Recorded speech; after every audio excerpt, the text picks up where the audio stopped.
In today's video, the importance of clarity in your instructional coaching role and program. Hello, coaches! Welcome back to another episode of Coach Better Quick Tips. My name is Kim Capino, and I have worked with hundreds of teachers, coaches, and leaders in schools around the world to help them create thriving and sustainable instructional coaching programs. And I'm on a mission to help you coach better. Wherever you are in your coaching journey, come learn with me in one of our courses or private mentoring packages. Join our global Coach Better community and find all of our resources for instructional coaches on our website at coachbetter.tv. If you have a question you'd like to hear us answer, please leave a comment below, join our Coach Better Facebook group, or find us on social media at Eduro Learning and send me a DM. Don't forget to subscribe to the YouTube channel to catch all of our latest episodes here on YouTube. In today's video, we are going to talk about why clarity is so essential in your coaching role. For the last few months, I've been having conversations with school leaders and coaches about the support they need in building their coaching program. These schools are either in the initial stages of building a coaching program, or they're working to refine their coaching program because there are elements that are not working right now. One huge common element in all of these conversations is a lack of clarity around the definition of instructional coaching. They all have a vision for instructional coaching, often including very lofty, beautiful goals like transformative learning and collaborative partnerships for growth. The problem is, without a definition of the actual instructional coaching work, it's going to be very hard to determine staffing, implement the program, and then measure the outcome. When you're starting to be more intentional in your coaching role, or you're beginning to build a coaching program, the very first step toward success is finding clarity. That's why finding clarity is the first phase of the Thrive model for instructional coaching success that I developed, and the first phase of the Coach Certificate and Mentorship Program. To build a thriving coaching culture, you need clarity in many facets of your work. If you're curious to learn more about the Thrive model, download our program evaluation at the link on the screen right now and in the description for this video. And stay tuned to the end of the episode for more details on how to bring this work to your coaching practice. In last week's episode, Clint and I talked about what coaching is and why defining coaching is so important. Today, we're going to focus on clarity in the coaching role. And next week, I'm going to be talking to a few of our mentors in the Coach Certificate and Mentorship Program about the Thrive model so you can see how clarity fits within the bigger picture. Okay, let's talk about the importance of clarity in your coaching role. There are 4 reasons that you need clarity in your coaching role. The first is to implement the work. The most important reason you need clarity in your coaching role is that you need to be able to define your work to be able to implement it.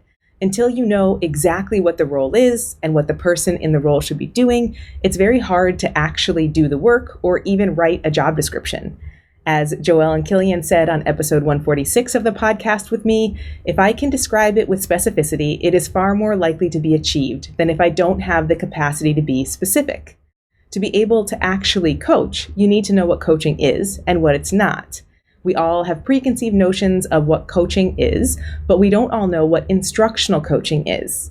Until we define what we believe instructional coaching is, in this school, in this role, in this capacity, it's likely we may be talking about many different types of coaching, but all using the same word to describe it. As I mentioned last week on the podcast, I define instructional coaching as a formal or informal process that is non-evaluative and confidential, not tied to appraisal, starts with teacher goals, and is invitational for teachers to access. It involves a cycle, structure, or system of self-reflection, and operates as close to the classroom as possible with observation, co-teaching, or modeling as a central part of the experience. This leads me to the second reason that it's essential to have clarity in your role as an instructional coach. To determine who is doing the work. I shared my definition of coaching to note a couple of key elements. Coaching is non-evaluative and not tied to appraisal. It's confidential. It's invitational, therefore it's not required. And it's initiated through teacher goals. Those are big non-negotiables in the area of instructional coaching. As soon as you take away any of those elements, you may be having coaching conversations, but you're not an instructional coach. In this sense, I'm talking about who holds the title of coach. Anyone can have a coaching conversation. There are many models of coaching, but only people with the specific responsibilities listed above should hold the title of instructional coach. For example, you may be a supervisor or administrator who has coaching conversations, but your job title should not be coach. You may be a department or year level head who has coaching conversations, but your job title should not be coach. You may be a curriculum coordinator who brings a coaching lens to their work, but your job title should not be coach. Anyone can have coaching conversations at any time, and there are specific skills to learn to be successful at those kinds of conversations. But to truly invest in building a coaching culture, coaching needs to be invitational and safe. Neither of those can truly be offered by someone in a supervisory or evaluatory position. In an upcoming episode of the podcast, I chat with Caitlin Patenga, Associate Principal at the International School of Panama, where she says, as a school leader, one of our roles is observing and evaluating teachers. As much as I want to be having coaching conversations, I know that those conversations need to be non-evaluative to allow the teacher to be truly vulnerable. A coach is someone who is unbiased and non-evaluative. To be coached, you need to be truly vulnerable. If you are being coached by someone who may not be able to keep a conversation confidential due to their positional authority, or someone who is responsible for evaluating you, this is a difficult space to be vulnerable. It is equally challenging for the person doing the coaching because they have other responsibilities, such as ensuring compliance to a curriculum like the PYP, MYP, or DP coordinator, or supervisory responsibilities in the department or the division. It may be a deep, reflective conversation, but it's not truly a coaching conversation when there are other agendas on the table. For example, the concept of coaching is becoming increasingly trendy in international schools right now, particularly in the Asia region, and we are seeing many more coaches on staff. The challenge is that many of these coaches are simply job title changes. I recognize this from my time in educational technology. First, I was called a technology teacher, then technology facilitator, then technology coordinator, then technology integration specialist, then technology coach, then technology and innovation coach. However, the job description for all those roles remained relatively constant, and we never really discussed in depth the difference between those roles. In fact, it was when I was a technology coach when I first started to understand the power of instructional coaching and just how much I could learn about coaching, even though I had already held the title for many years. Now, the trend seems to be to retitle coordinator or head of department or year-level leader to be called coach. Unfortunately, this is even more problematic. Until we clarify our definition of coaching, it may be possible for people to consider their work coaching and even advocate for the title of coach, when in fact their work is not coaching, but might include coaching conversations. When we have conversations around what instructional coaching is and what it isn't, we can prompt great discussion with school leaders and colleagues. It's those conversations that help us build a culture of coaching, which brings me to my third reason why it's essential to find clarity in your coaching role. Number 3 is to invite others to be coached. We all have past experience with someone we called a coach. For some, this was positive. For others, it wasn't. To be able to invite our colleagues to be coached, we need to be able to clearly communicate the role so they can understand what coaching means in this context and the value it may hold for them right now. In episode 144 on the Coach Better podcast, Diane Sweeney highlighted that for coaches to be successful, coaches need to clarify what coaching is and what coaching isn't to the whole division and then the grade level. This clarity allows you to be consistent in your coaching work and provides a clear expectation for what your coaching partners will experience when they work with you. Teachers are extremely busy. For them to make the choice to opt in to working with you, to share their time, space, and students with you, they need to know what to expect and what the outcome might be. For more details on how to communicate your role as a coach, check out 2 of my previous quick tip episodes, Communicating Your Role as a Coach and Moving from Reactive to Proactive in Your Instructional Coaching Role. All of this comes together in my 4th reason it's essential to have clarity in your role as a coach. Number 4 is to measure the outcome of the work. Only once you have defined the role and achieved clarity about the work required can you implement and measure the outcome of your work. If you are not clear on what the focus of your work as a coach is, you may be tasked with a wide variety of responsibilities that are not coaching. It may become hard to determine what, among all of your many responsibilities, actually is coaching. How do we know if we're being successful if we don't know what to track and what data to collect? How do we know we're having an impact if we're not sure what the expected outcomes might be?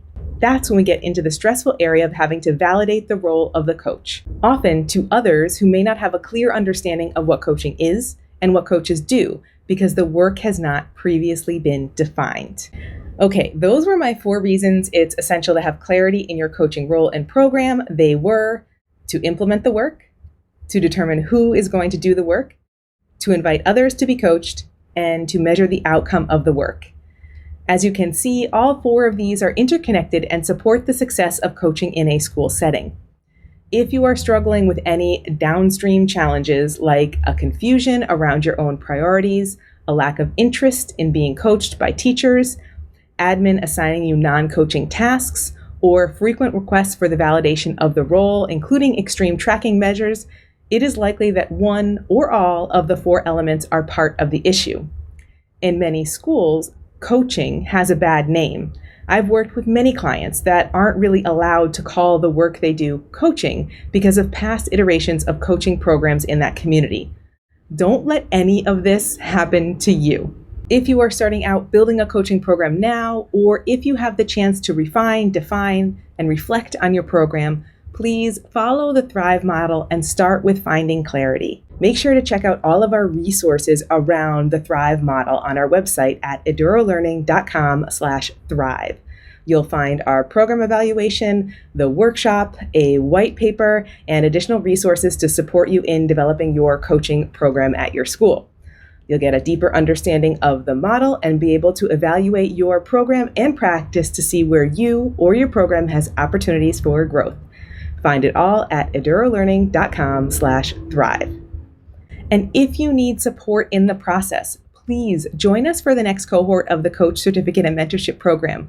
We will walk you through the Thrive process from start to finish, so you can build the foundations of a thriving coaching culture in 1 academic year in your school setting.